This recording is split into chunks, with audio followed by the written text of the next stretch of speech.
because less than 3% of you people read books. Listen to me. Television is not the truth. Television is a goddamn amusement park. Television is a circus, a carnival, a traveling troupe of acrobats, storytellers, dancers, singers, jugglers, sideshow freaks, lion tamers, and football players. We'll tell you anything you want to hear. We lie like hell. We'll tell you any shit you want to hear. We deal in illusions, man. None of it is true. You're beginning to believe the illusions. This is mass madness, you maniac. In God's name, you people are the real thing. We are the illusion.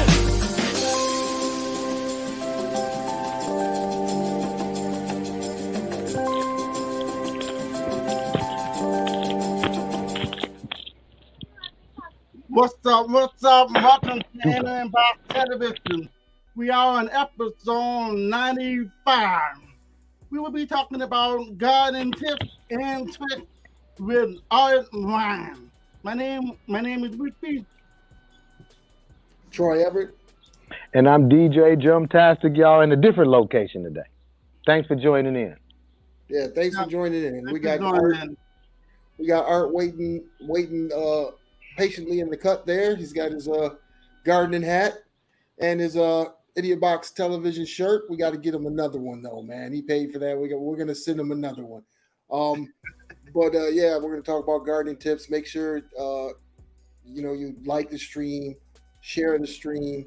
And again, we're gonna be talking about gardening tips today. Drummer is in an undisclosed location with the birds chirping and singing. You look good, brother. Both guys look good. How was your week so far? Hey, going great. Well, we're not going to hold Art up because he's waiting there patiently. He's got a bee hat on. I don't know what that is. Oh no, he said he's not ready yet. He's still setting some things up. So we're gonna go ahead and I hear something. I can't see. Oh, that's you, drummer? Oh. Yeah. No, that was somebody talking to me. Okay. So how's you guys? So Art ain't on yet? Yeah, he's on. He's getting things set up. I see him in the background. He's getting things set up so he can show us. Again, make sure you like, follow, share the stream, Idiotbox Television. Get the merchandise. That's usually drummer's thing. Get the merchandise, y'all. Come on. What's up? What's happening? We sales ain't doing good. Y'all say y'all love us and support us. We buying our own t-shirts for ourselves, but nobody is buying them with us. That's all right. We're going to become our own brand. That's cool with me. So we got Christy Polk. Good evening, Christy. Your brother from another mother was on tonight. He's going to be talking about gardening, so stay tuned. Isabel. Thanks for joining in, everyone. Yeah, thanks for joining in. Thanks for joining in. Sheena says she's excited about this episode. Yeah, so are we. We're really happy that we got somebody on. Christy says she can't wait. Yeah, so before we get into the main topic, hey, drummer sent me something earlier today. I haven't read into it yet, but affirmative action ruling, they got rid of it for college. So I haven't read much into it. Have you guys out there read into it? Is affirmative action needed for colleges, like Ivy League colleges? And what do you guys think? Man, it's ridiculous. Hey, Cherie, thanks for coming on. Yep. Thanks for coming on, Cherie. So here's my thought on that. I mean, affirmative action. I mean, I'm gonna have to look into it because I don't want to misspeak on this. Maybe we'll talk about that next week. But I think if you have the grades, they should just show the grades. They shouldn't show the person's race, or they shouldn't show their race or their background or where they come from. They just, if they apply for a school, they should just show the grades. Get rid of that. Yeah. And another thing, when lately, the last couple of days, it's been a fire from Canada. The air still has that smoke in the air, even now. No, Yeah. the ones that have asthma or allergies, do whatever they need to wear a mask the best they can. Yeah. So drummers not having. Yeah, make sure you make, especially up there in Michigan. I heard it's really smoky, smoky up there where you're at, Sharif. But you're down in the basement, safe. Yeah, yeah. Sharif says the air is bad out here. We're in the red. Oh my goodness, jeez, this has gone on for weeks now. This is going on for weeks. Yes. They said there's a big storm coming through the Midwest that's getting rid of some of the smoke. So hopefully that'll give people a chance to catch the breath. No, Cherie. Who said that? It wasn't Cherie. It was Christy. Christy said, "Is he having technical difficulties?" No, he's just he's around a lot of people and he's muting, so we don't hear the other people talking around him. He's not on location right now. In his studio. Yeah. Yeah. So what else is going on this week? This week had well, it's the most in this week to me. Yeah. Nothing. Everybody have to really watch their health right now. The air is not really that great to be running outside and all that. Not right now. Yeah. Yeah, I think a lot of people are in slow motion. Art says he's good and ready to go. So, can you hear us, Art? We're gonna bring you in. Let's check this. Let's check the stream for him. Hey there, Art. Can you hear us? How you doing? Okay. What's going on, Art? Oh, he can't hear yet. He ain't ready. Yeah, he's fixing his earbuds. He's linking up his earbuds, I think. But yeah, I mean, his garden looks nice, and he owes us when he showed it. He owes Man, us I gotta get mine together, and I got a lot of area, but I need some. I got some areas where sun is only at certain times because I have a lot of trees, so I'm gonna have to get me a nice area. There he is. What's going on, Art? What's up, guys? You guys got me? Yep, we got you loud and clear, looking good. Love the shirt, by the way. I don't know about looking good, but I'll take it. Appreciate you guys having me on tonight. Okay, so look, Art, before you get in real quick, I'm with the family for the holiday, so I just wanted to at least show my face because we about to go eat. But I wanted to say thank you for coming on, and I will go back and watch the show because I need all these tips because I got my dirt and everything ready to go, Art. So absolutely. give the good info. I'll peep you out later and comment and all that later, but love you guys, and I'll see y'all later. Peace. Give love to the family, man. All right. Got you. Peace. All right. I'll see you later, Sharif. All right. All right. What do you got for us? Well, you guys, Troy and I talked about doing this show tonight. Just some basics. And I wanted to run through, obviously, Troy, if you could hang on and watch for any questions. I'll do my best to answer as many questions as people might have. I'm a backyard gardener, right? So by no means am I an expert at this. My best friend is Google. I watch a lot of YouTube, a lot of Google to gain the knowledge that I have. I have not gone to school for this or anything. So just keep that in mind, everybody. So a lot of this stuff is just things that I figured out the hard way.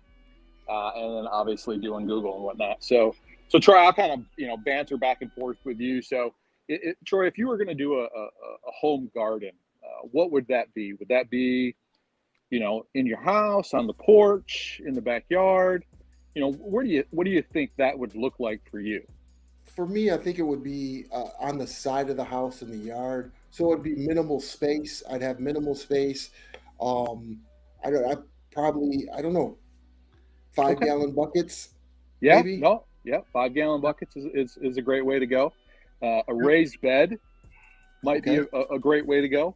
If you have limited space, a raised bed is a nice way to go. And for those of you that don't know what that is, a raised bed is basically generally, wood with some concrete on the sides. Get about that high, about 4 to 6 inches worth of wood that goes around in a rectangle or a square. Fill it in with your topsoil and your dirt, and you've got a raised bed where you're not digging into necessarily, the grass. You have that controlled environment. So you would put a protection layer, which I'm going to actually show you guys behind me. You guys can see I've got a little bit of herb garden right behind me here at the house, and we'll go around. So I would probably recommend that. If you're in an area where you don't have the ability to till up the soil, doing a raised bed, doing pots, doing, like you said, the 5-gallon buckets, those are all great ways to go about it, right? So what I wanted to do to start off with is talk to you guys about a little bit of how you actually go to prepare to decide what you're going to do as far as gardening goes. If you're going to do the house, if you're going to do the backyard, if you're going to get a tiller, till up the earth, work in some nutrients, if you're going to do those pots, the raised bed, that type of thing. So it's kind of the reason why I went down that road and asked that question right off the bat. And Sharif, can you see my mouth? Read my lips all right? You got it? I want to say that I have my garden in tubs. In tubs? And I don't have too much sun. But it's growing in the area that I have for the tub. Gotcha. What plants are you growing, Sharif? Huh? Say it again? What plants are you growing? Oh, I'm growing cucumber, broccoli, lettuce, and about 12 different things. Okay. About 15, 12 different things. Well, let's start with those three. Art. He says he doesn't have a lot of sun. Is that going to be a problem? It's going to definitely decide what you choose as far as what crop that you want to be able to do, because there are certain vegetables that need a full 8 hours each day of sunlight for them to be able to do the best. Some things don't need that much sun, right? They're root vegetables. Okay, your carrots, your beets, your radishes, all of those type of things. Those are root vegetables. They grow in the earth. So their leaves, their greens just come out, and so they don't need as much sun, but they definitely do produce better if they have some sun, obviously, and then some warmer temperature as far as the soil is concerned. Okay. So it sounds to me like a lot of folks on this channel probably are going to benefit from talking about pots. Pots, tubs. Those are all going to be kind of the same thing. And so I've prepared a session where we'll go ahead and actually transport a purchased plant from Lowe's, and we're going to get that into a rather large pot. This is a tomato plant. It's a variety that I've not done before. It's called Cherokee Purple. We're going to dub this the official Idiotbox TV tomato plant here at the house. Awesome. All right. It looks like a very meaty heirloom tomato. So I would have to think that this would be one that would do very well with, hamburgers, that type of thing. I'm not going to can this tomato. I'm not going to use this for any sauce or anything like this. This is going to be used strictly for hamburgers, salads, that type of thing. Okay. Right off the vine.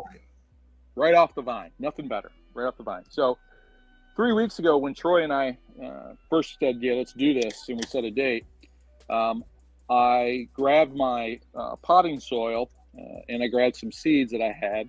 These are Beefeater tomatoes. And so in 3 weeks, as you guys can see, I went from dirt to soil, obviously going in, and then these plants coming up. These aren't quite ready yet to go from here into a pot or into the earth. And I'm going to show you what you got to look for in order to get them over to that next thing. Okay. So that's 3 weeks. That's 3 weeks. Okay. From seed to that in 3 weeks.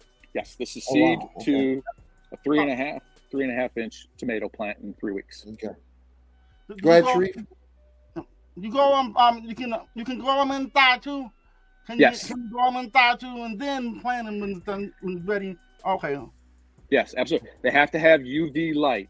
So if you are planting on the inside, they've either got to be in a windowsill, or you've got to have a UV lamp. And you can buy UV lights at Lowe's or Home Depot or any of those facilities to get UV light on them so that the plants can do their thing. So what? Go ahead. For those that do grow start inside, is there any kind of shock, like when you take them from outside, from Yes. inside to outside? Okay. Yes. How do you prevent that? You do it slowly.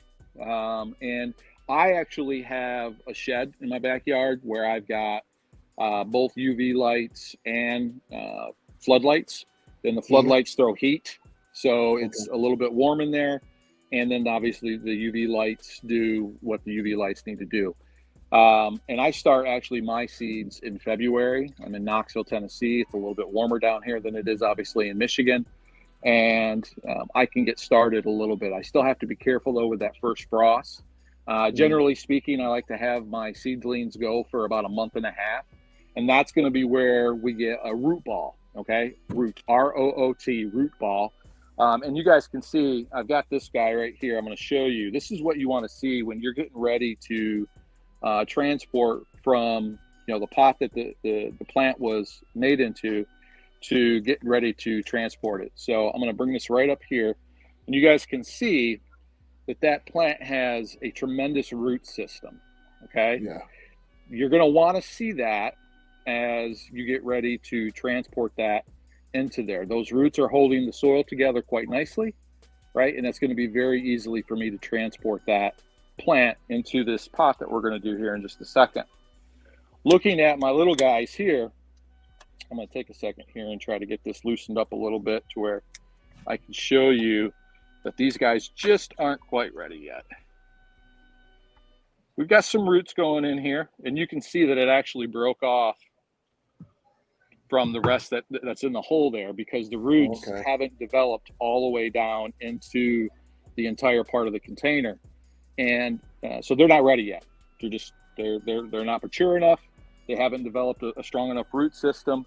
If I were to try to transport this, I could probably baby them to success, but they're going to handle transporting much worse than a plant that already has developed a tremendous root system. Okay. So when transporting, I'm going to get this big container here. Tomatoes, there's a nice big container here. Tomatoes obviously develop pretty big root systems. You I don't know, you might have heard, you might not have heard. Generally speaking, the root systems are as big as the foliage. So if the foliage is this big, the root system underneath is going to be at least that big. And so when you're doing tomatoes, it's crucial that you get a large container, right? It also is crucial that if you're going to have the container outside, that you puncture holes in the bottom of the container with a drill or something like that, to ensure that water runs through the bottom of the container and goes into the soil underneath it, right? Because otherwise you're going to get standing water in there, and then you're going to get root rot. If you get root rot, you might as well kiss your plant goodbye. It's very difficult to get plants to come back to life after they've had root rot. Not impossible, but it's definitely a lot more difficult. So I'm going to pause there. Okay, I got a quick question for that part. You said to drill holes in the bottom of some.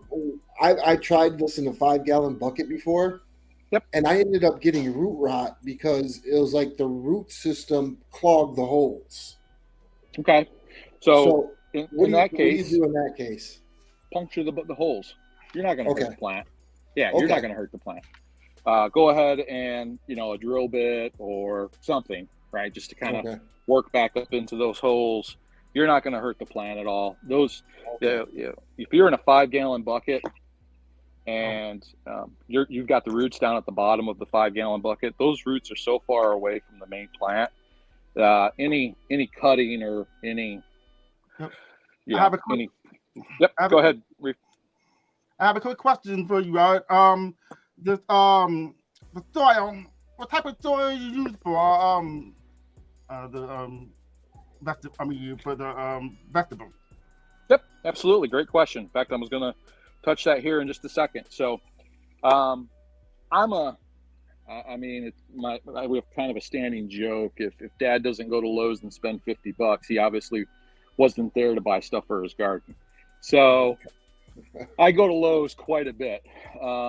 However, for individuals who are just getting into this and they want to find a partner, somebody who actually is going to help them, go to your local nurseries. The local nurseries are going to absolutely have your best interest in mind. They want repeat business.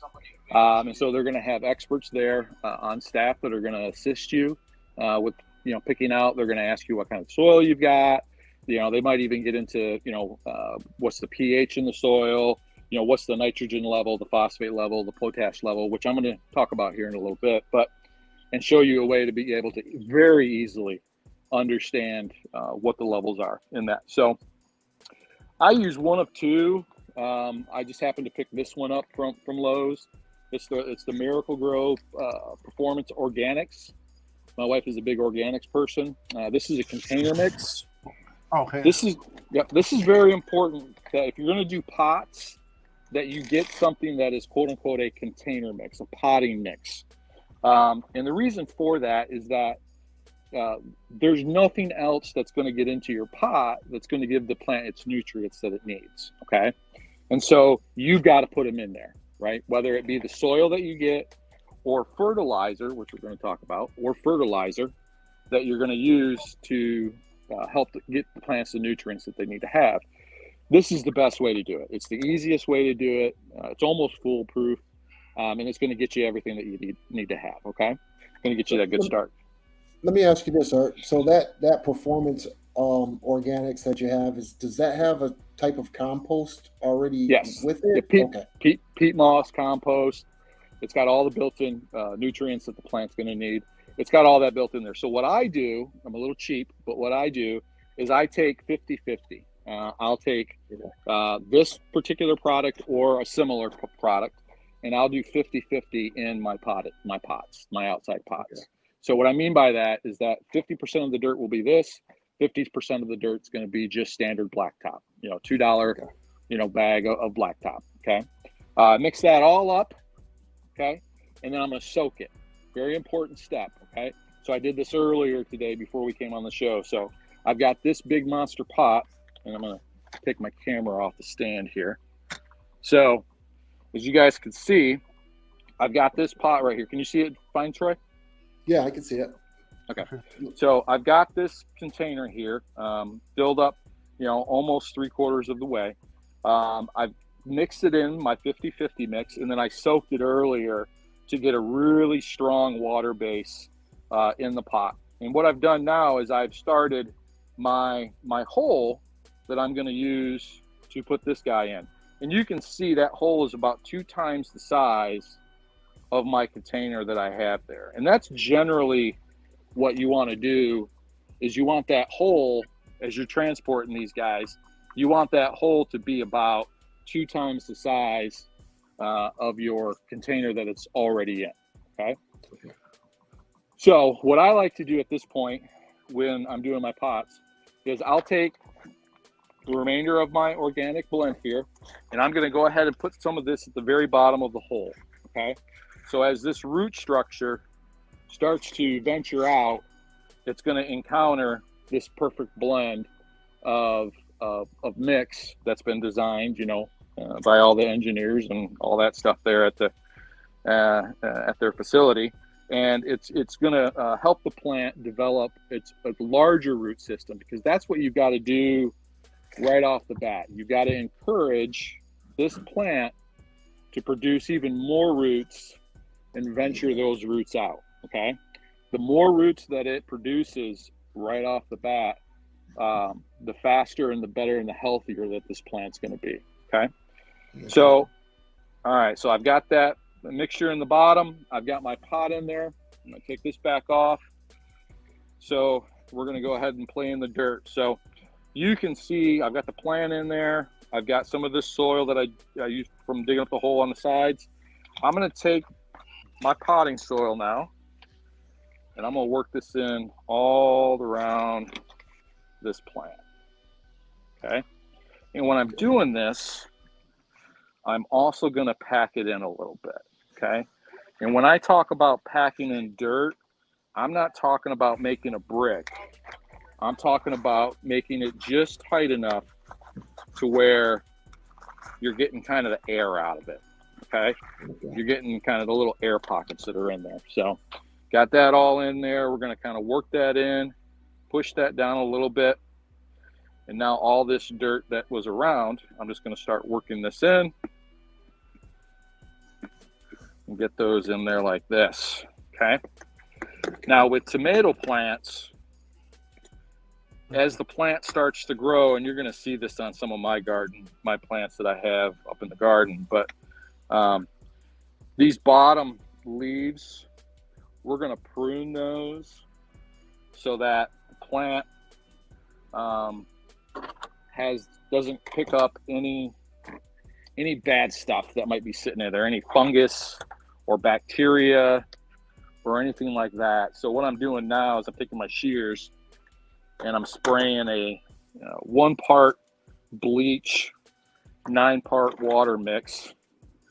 And I'm just going to go ahead and snip it. I leave about a ½ inch to an inch down there at the bottom.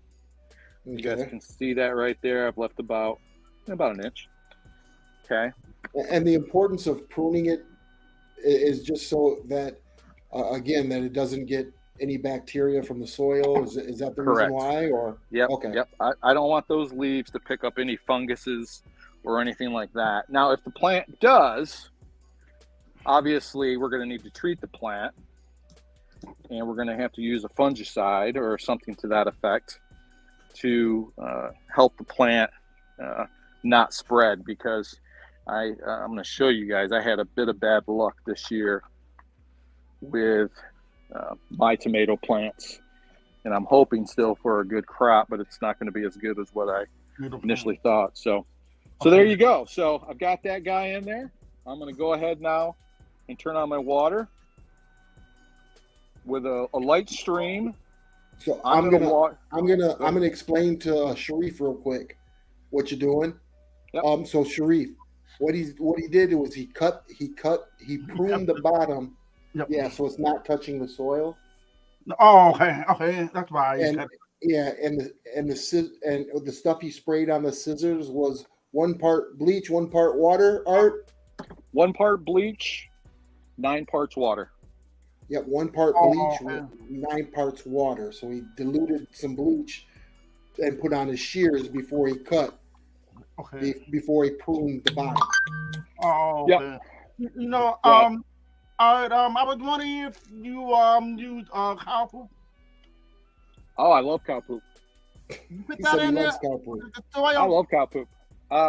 Yes, when I'm in the springtime, when I'm getting ready to till the main part of the garden, I will buy probably 20 to 30 bags of manure mix from Lowe's. And we go and we pick it up, we bring it back to the house. I've got a wheelbarrow. I take the 1 bag of blacktop and 1 bag of manure. I'll mix them together, and then I'll work them into the garden that I have, and then I'll till it all in together. And then we start the planting process, or whatever we're doing for that particular year. Yeah. I also was using we call it I was wondering if you used worm meat soil. Yes, worm meat or bone meal. There's a lot of different variations of additives that you can buy. Some people swear by this or they swear by that.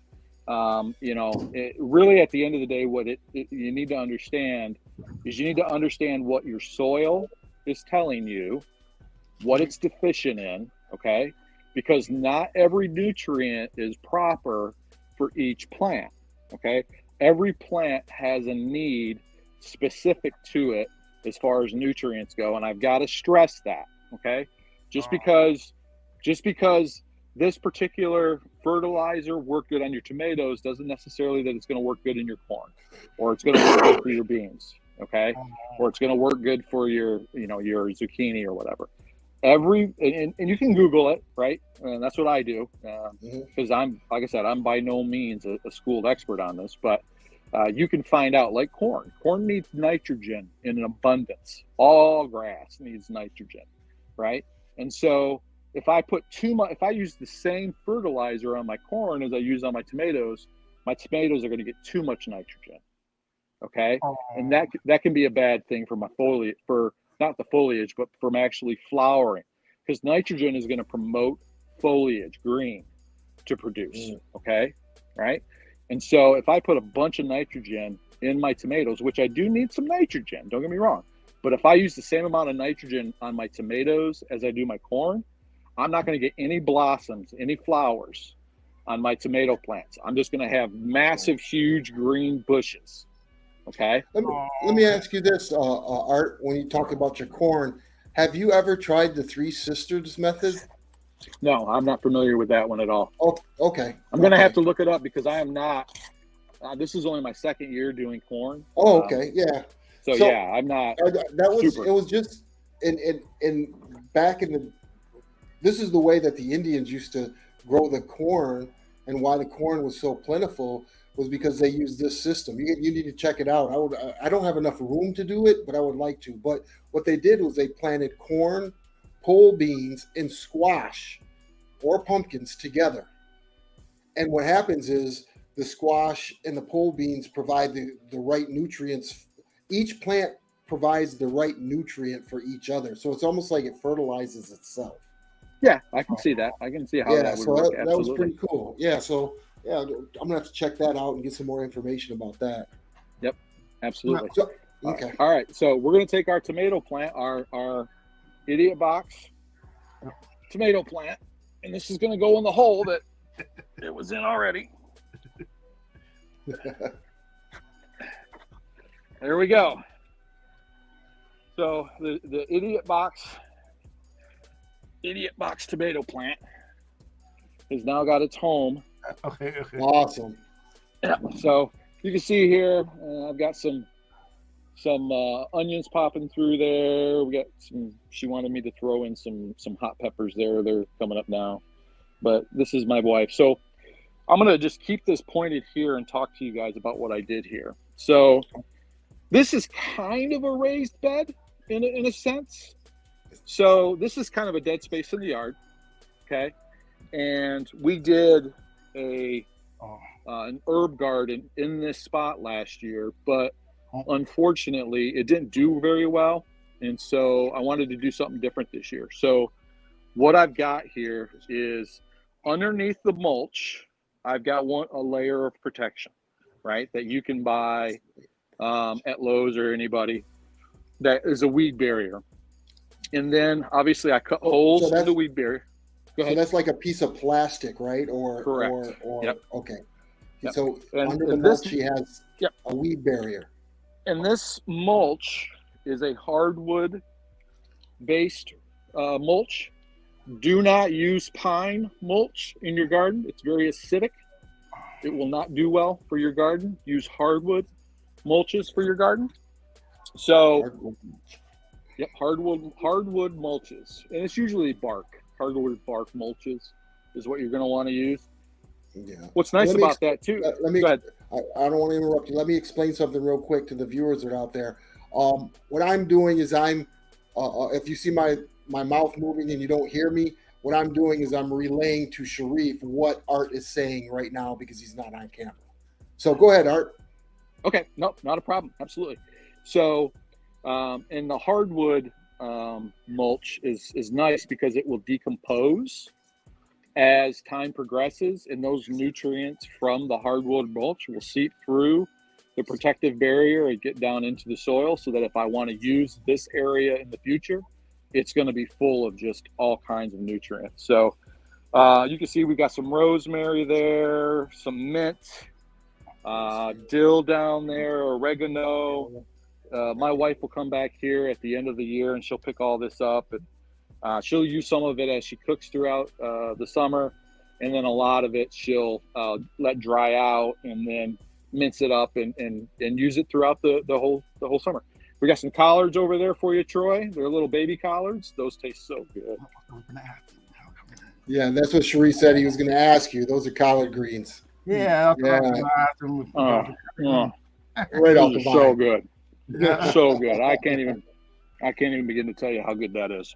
All right, very good. All right, so we got 837. All right, so fertilizers, really two ways.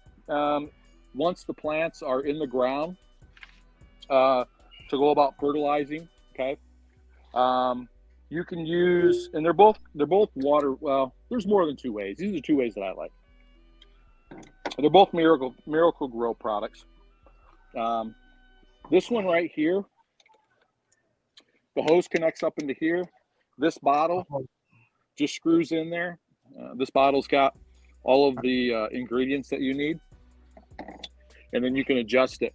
The nice thing about either one of these systems is that it forces you to apply the right amount of fertilizer for the space that you're going to do. With the instructions for this guy here, and then this is the other guy. You can see we got this bag here. This is fertilizer in here. This is a refill that goes in here. And what's cool about this that I like is that right here on the side here, it tells you the square footage that you're going to be covering so that you fill it in. So like this morning, I fertilized my pepper plants, and that's about 180 square foot of space. And so I only filled it up to the bottom line there that says 200 square foot. And then I fertilized that entire space. So I got the right amount of water added. I got the right amount of fertilizer added and all of that, right? So, and this just unscrews, and then you dump in your fertilizer mix. You only got to buy this once, and then you buy these as replacements. This whole box, which is like $35, okay, that'll last me all summer. Okay, just that one $35 box will last you the whole summer to fertilize everything that you've got. So, yep, what would absolutely. you say what would you say your square footage of your whole garden is? Well, I've got 3 terraces that are just under 200, so that's about 600. That one over there is probably, I'd probably say somewhere in the 900. Oh, no, I got the corn over there. Probably close to 1,000 square foot of space. Okay. And it's spread out in the backyard. I'm going to show it to you guys all. I'm going to walk the property and show it all to you here in a little bit. Right. You know, yep. I was wondering, which plant has the shortest harvest time? Radish. The radish. You can plant and harvest radish in 45 days. I'm actually on my second planting of radishes already. I love radish. I'll actually eat them like they're candy. I know I'm weird, whatever, but I just pop them in. And what's cool about the radish too is that you can get all different kinds, right? Different heat levels, different, as far as earthy flavors go, right? Some are more earthy, less earthy, some are hotter, so on and so forth. But, there's nothing like just a fresh radish out of the garden, chop it up, throw it in your salad. Really, really, really quite good. So those are the quickest. You can put them anywhere.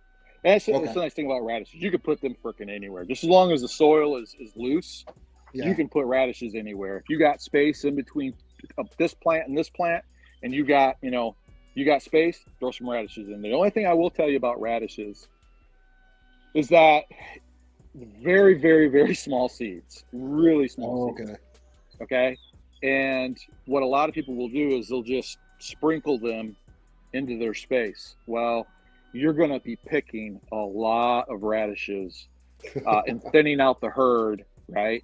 If you do that, okay? And because You want to have about an inch of space for your normal salad variety radish, round red radish. You want about an inch, inch and a half in between each one, okay? So that the plant can grow. If they're right on top of each other, the radish will stunt, and then it won't grow, okay? Okay. So if you do just sprinkle the radish seeds in, you're going to have to thin the herd out. Once they start coming out, just start pulling them, plucking out. That would be a waste of seeds, right? That'd be, you did do it's a lot. It's a lot of waste of seeds. Yeah. Now the seeds are cheap, $2, $3 for a little bag of seeds. But right. At the end of the day, right, you're going to do what's, best for you. I take the time. I've got them in my hand, right, and I pick them out one at a time or as best as I can and put them in, right. It takes a little bit extra time, but one, I'm not wasting seeds, and two, right, I'm not having to thin the herd out, and it makes the process that much better in my mind. Anyway. Okay. Let's talk about your soil. Okay. Highly recommend, whether you're doing, especially if you're doing in-ground. If you're doing in-ground gardening in your backyard, you got to get a soil test kit, okay? And these are really, really, really simple to use, okay? They come with little capsules. You've got little beakers that it comes with, okay? It's got very, very clear instructions on how to use it. The packet in here has got a diagram that shows you all your pH levels, and then all your soil levels as far as the nitrogen, the phosphate, or the potash goes. Once you know what your soil level is and what you're deficient in or what you have too much in, right, that could absolutely help you determine what vegetables you're going to put in what spaces. Because obviously if you're trying to grow something that needs, a lot of nitrogen or a lot of, one of the other components, you might pick a different spot, right? It just, okay. With as much development that goes on in neighborhoods and who knows, what the actual, what it looks like. So as far as, the soils go, your front yard could be totally different than your backyard. Who knows, right? So, and with what I've got going on, I have to know, because I tailor specific in the spring for each area, and I rotate, right? Like tomatoes this year are on my bottom row, where last year they were in the third row, and I'll rotate crops around to keep the soil from getting used up in one nutrient or another. So yeah, so that's one of the reasons why Haiti is the way it is. The soil in Haiti is dead, is because they only planted one crop, which was sugarcane, and they just depleted the whole countryside, the soil of nutrients. That's why not much grows in Haiti. Yeah, Troy, do we got any questions out there on the chat? Yes.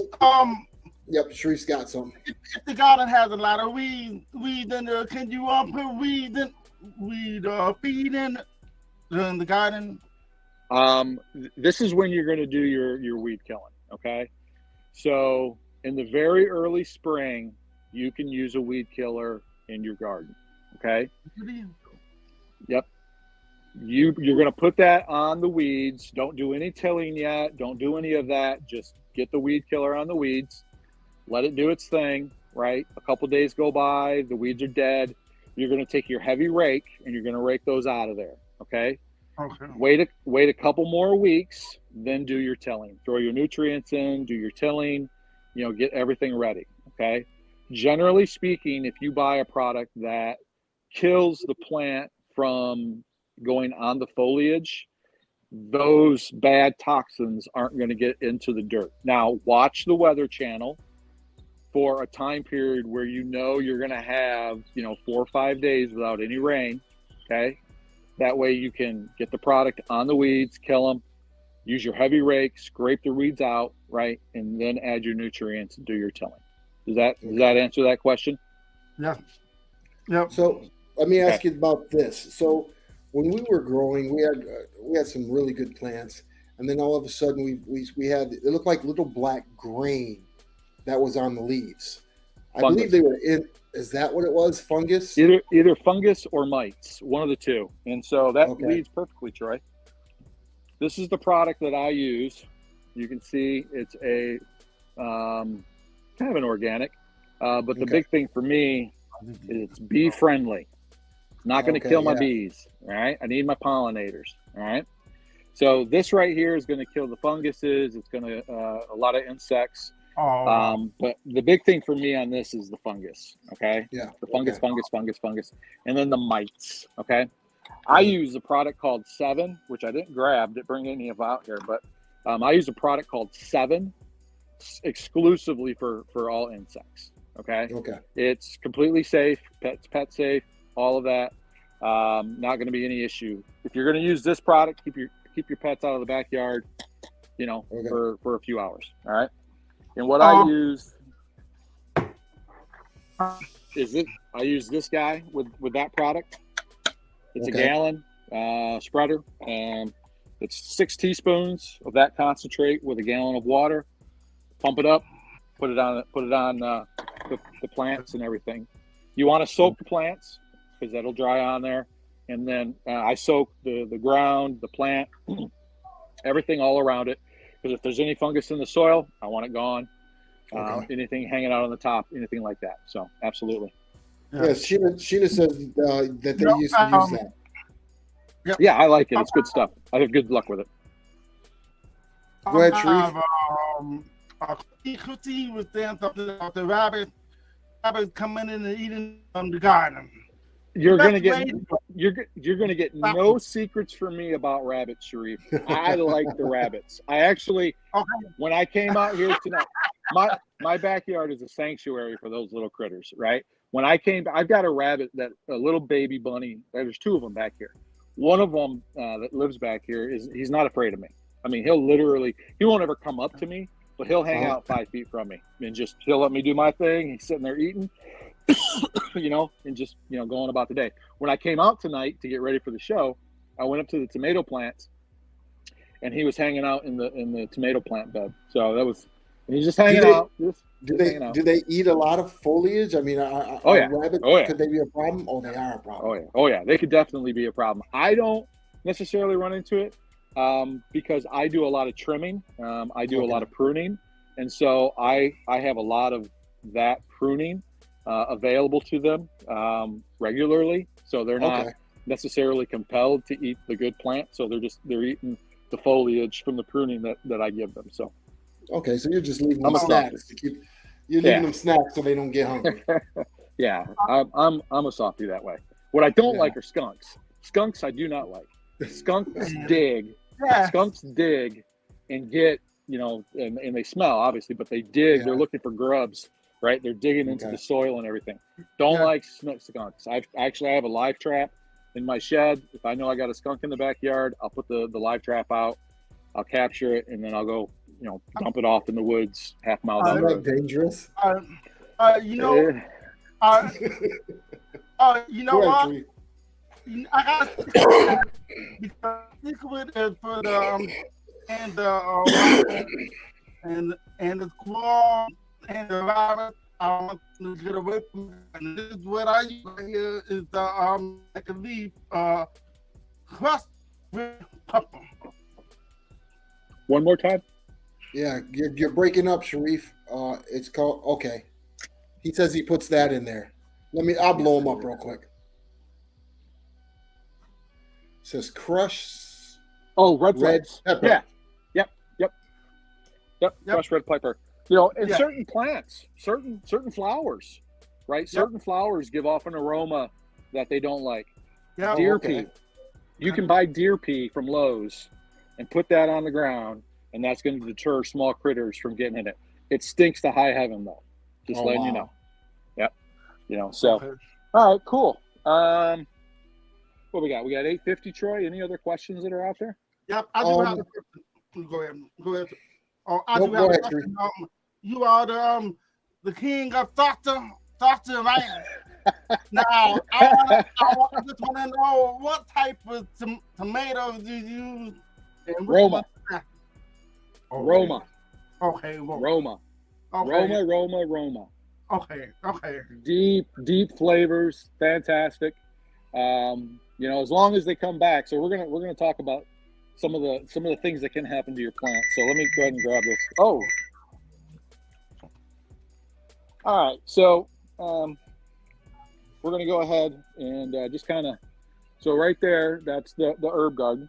Okay, and then over here, right there's our strawberry patch. Strawberries are a springtime bounty. We've already enjoyed the strawberries this year. I got a few mounds over here for squashes. I'm going to show you up top there how to differentiate between a male flower and a female flower with your squashes. Here in just a second, we're going to walk up there. We'll start down here. If you want to do potatoes, I recommend doing potato boxes. I think I showed you guys these last week. Okay. So we've got potato boxes here. So as you can see, this is literally a box that I've constructed. I've got 2 of them.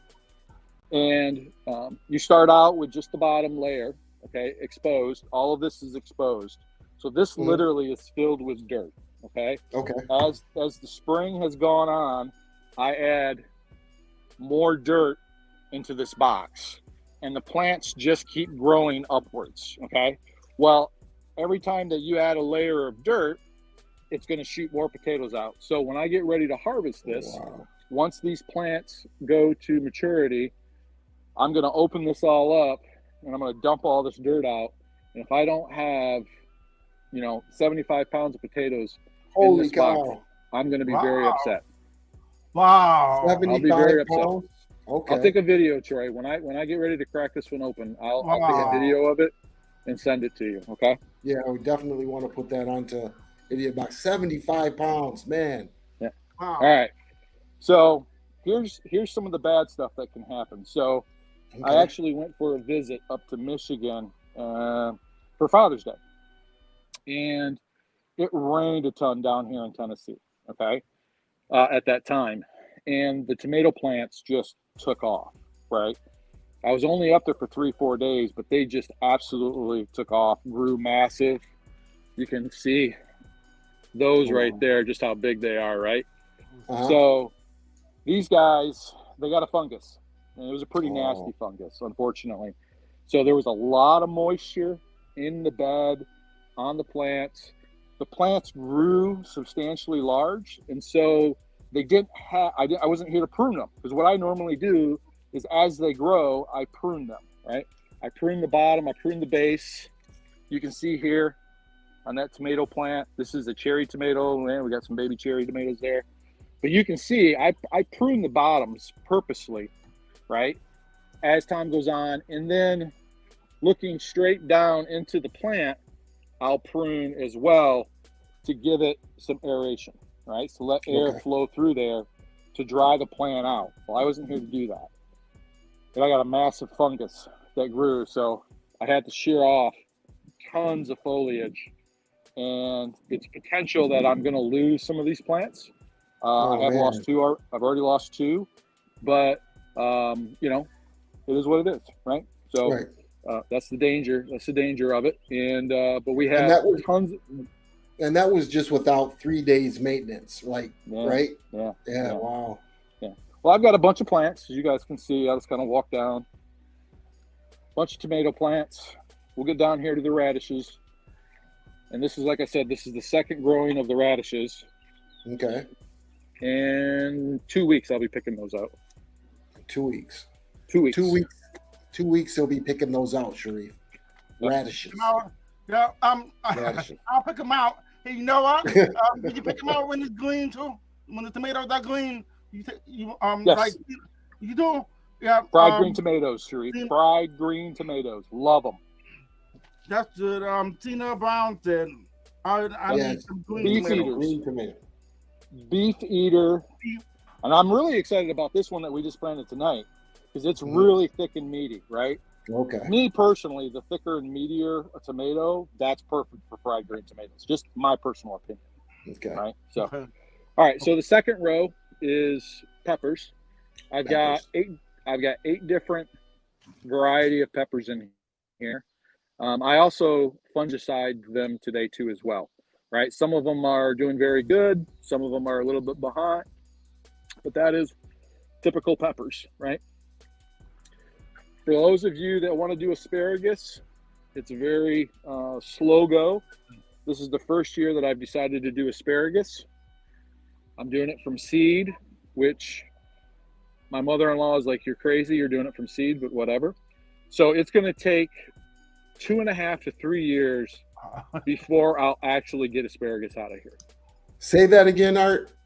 It'll take 2 to 2.5, maybe 3 years before I get any asparagus out of here. This, what you're seeing, is actually not the plant that we eat. The plant that we eat comes up from the roots.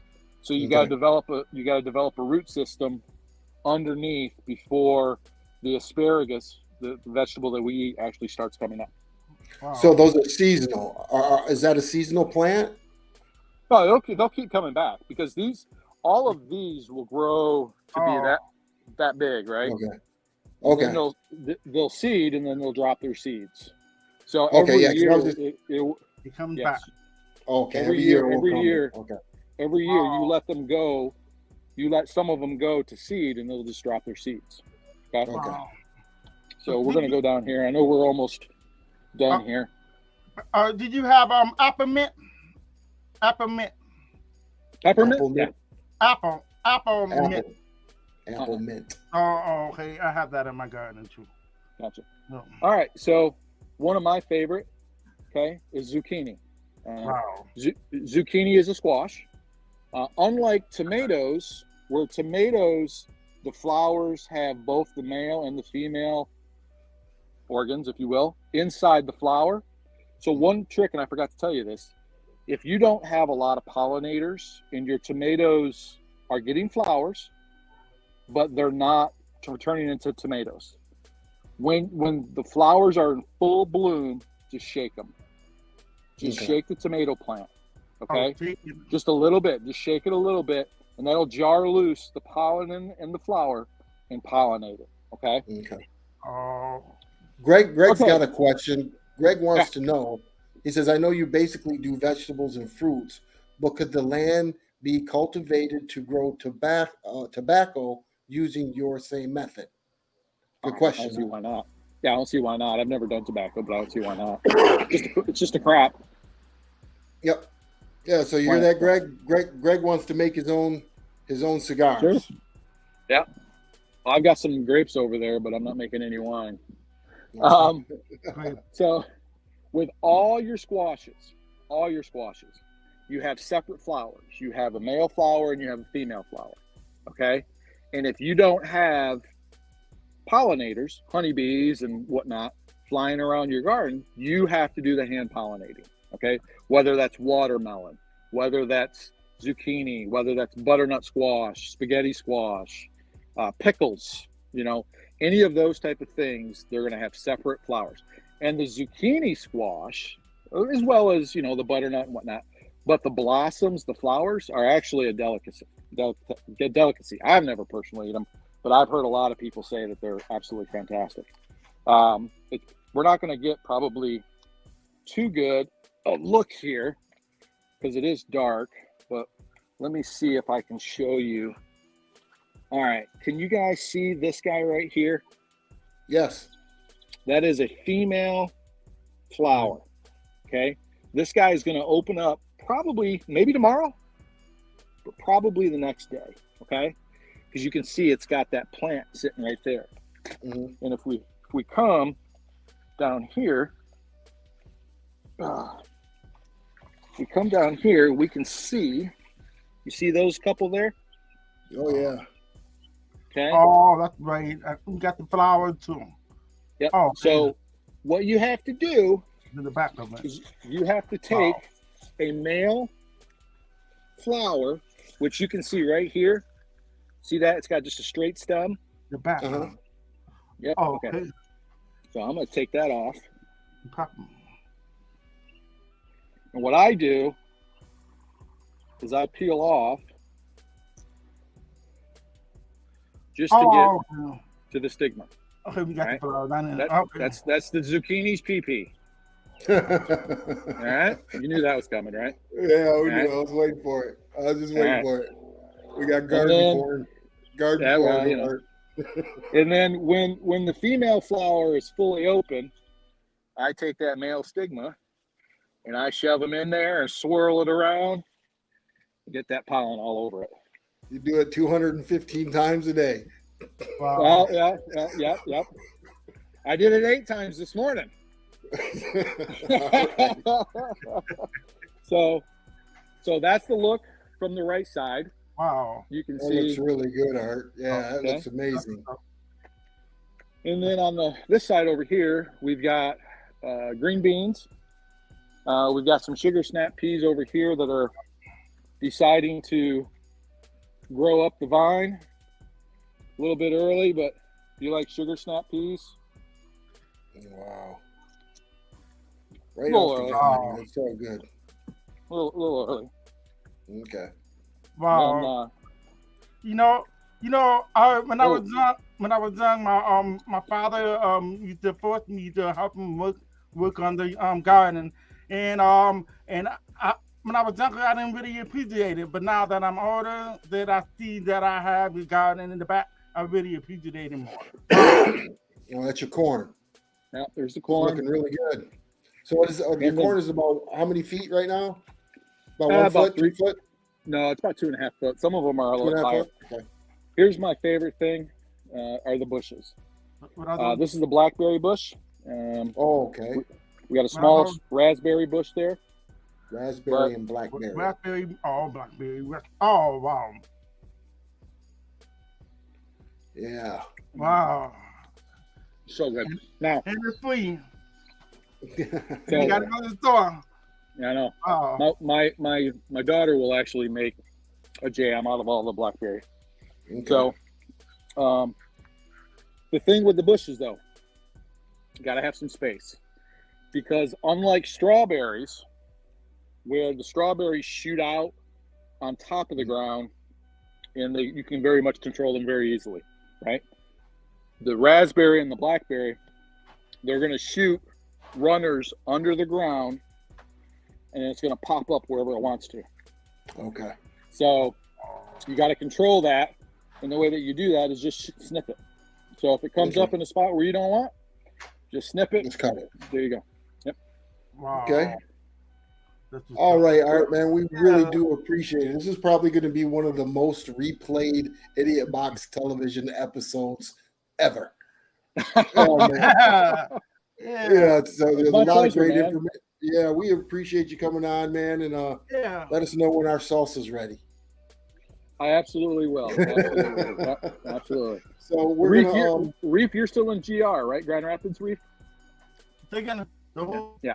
yeah, he's still. I'll in just Grand I'll probably just figure it out and hand deliver to Reef, but I'll have to Rapids. send you some, because I get up there once or twice a year to visit, so they'll give me an excuse to say hi to Reef in person. Yeah, that'd be great. Yeah. That would be good.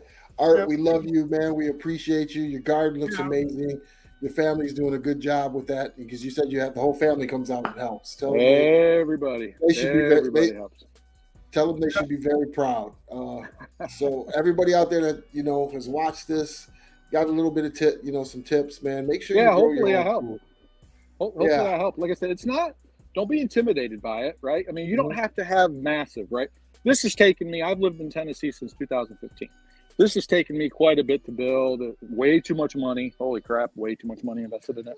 But it's my hobby. It's what I do to enjoy, my weekends. How long Right. have you been But- now?